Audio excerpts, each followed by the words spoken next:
Ate, magkano po sa balot? 25 po. Mabili nga po isa.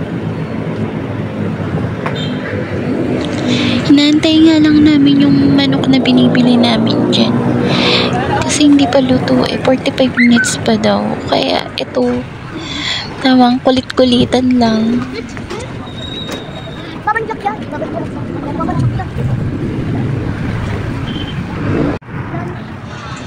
Ang dami nga pala nakapila dyan para bumili ng manok kasi naubusan sila ng luto na. Kaya, ayun, bago pa lang niluluto.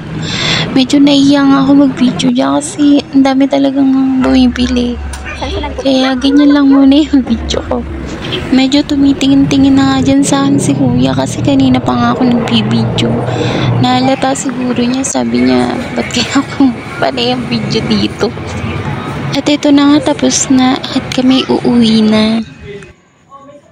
At dinaanan nga namin yung biyanan ko dyan para bigyan ng ulam na binili namin. Kaso, sinerte pa yung asawa ko at nakaapak pa ng pupo ng aso.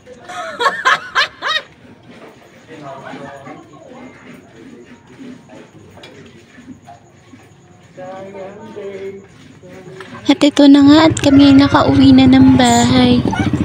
Magpapark lang ang asawa ko dyan sa may tabi at ako'y papasok na dito sa loob.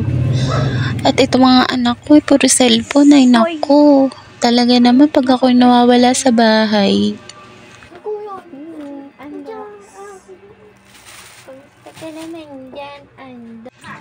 At ito na nga at kami ay kakain na.